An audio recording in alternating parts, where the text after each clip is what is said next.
चल पटापट, किती वेळ लावतो तू? ए पटापट काय, चविष्ट जेवण हवं असेल तर वेळ लागतो. ए आम्हाला शिकू नको. जर वेळ झाला ना लग्नात तर बघच तू. ए बघ म्हणजे काय, तुम्हाला शिकवलं नाही तुमच्या आई वडिलांनी मोठ्यांना कसा रिस्पेक्ट द्यायचा तो? आई बापावर जातो तू. बॉबी पॉपी खूप मोठा शेफ आहे ना, ठाकूरचा माणूस आहे, आपला माणूस नाहीये. असू दे ना, मग काय डोक्यावर बसू काय याला? शेप असेल तर त्याच्या घरचा, आपल्या आई बापावर जातो हा. आणि आपल्या आई बापावर जायची कोणाची हिंमत नाही झाली. लायकी आहे का तुझी? ए लायकी कोणाची काढतो रे? माझ्याशी आजोराशी बोलायची कोणाची हिंमत नाही झाली. आकाश सरांनी मला अशा सूचना पण नाही दिल्यात. मग तू कोण आहे रे? मी कोण आहे दाखवतोच तुला. Bobby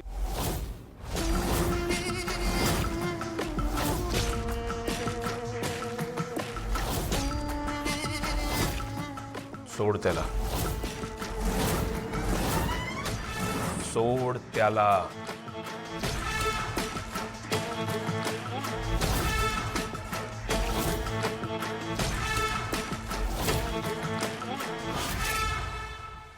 sir I am very sorry.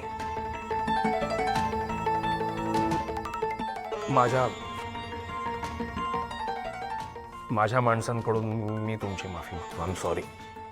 यांची खरं तर तशी काही चूक नाही. खरं तर लग्न सुरू आहे, खूप खूप टेन्शन आहे, खूप काम आहे आणि माणसं कमी आहेत ना.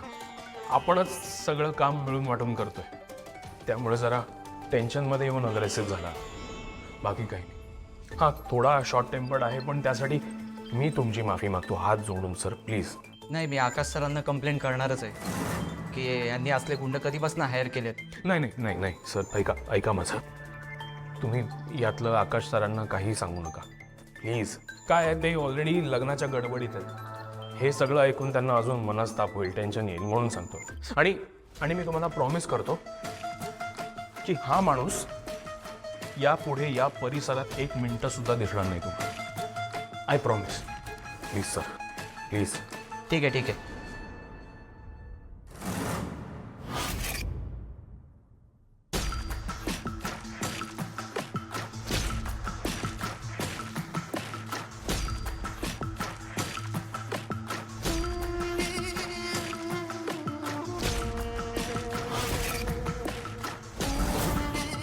काय करत होतास रे? लायकी दाखवत होतास स्वतःची? अरे मोठ्या माणसांचं लग्न इथे, चांगल्या सभ्य घरातली प्रतिष्ठित माणसं वावरतायत आणि अशा ठिकाणी तू असा वागलास, काय इज्जत राहणार आहे माझी सांग? जर ह्या लोकांना कळलं की मुद्दाम केलंय तुम्ही, ठरवून.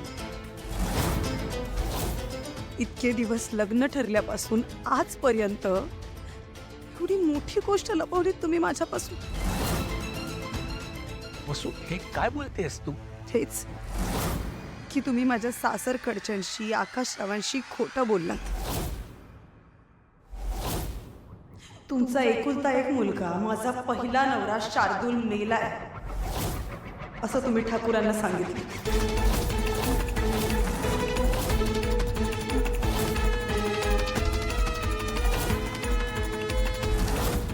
मी विधवा आहे, डिवोर्सी नाहीये हे सांगितलं तुम्ही ठाकूरांना.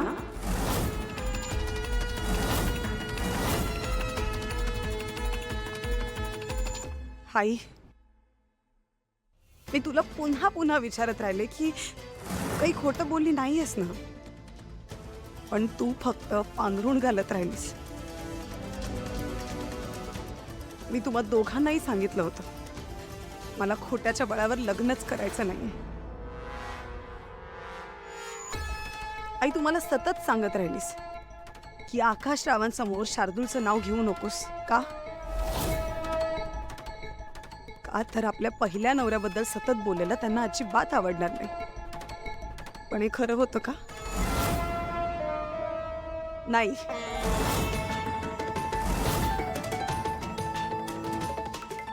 पण खरं हे की आकाशरावांना शार्दूल जिवंत आहे याबद्दल मी काहीच सांगायला नको, ही तुमची इच्छा होती, हो ना? माझ्या लग्नाची इतकी गरज वाटत होती तुम्हाला की त्यांना जे पटेल ते सांगून खपवायला तयार झालात तुम्ही. ताई वसू, अगं खपवायला तू काय डाग पडलेली खराब झालेली वस्तू आहेस का? 100 नमी सोनं आहेस तू. ज्या घरात जाशील त्या घराचं गोकुळ करशील याच्यावरचा विश्वास जळला नाहीये आमचा. मग का खोटं बोललात? कारण तुझ्यात जे गुण आम्हाला दिसत होते ना ते लोकांना समाजाला दिसत नव्हते ग. त्यांना फक्त एवढंच दिसत होतं की डिवोर्सी मुलगी म्हणजे सगळी चूक मुलीचीच असणार आहे. तिला ऍडजस्ट करायला सांभाळून घ्यायला जमलं नसेल कदाचित. अगं तुझ्या होणाऱ्या सासूबाईंचा म्हणजे जयश्रीताईंचा सुद्धा हाच विचार आहे. त्यांनी स्पष्ट शब्दात सांगितलं होतं की एक वेळ मला विधवा सून चालेल पण डिवोर्सची मुलगी नकोय. अहो मग मोडायचं होतं ना लग्न.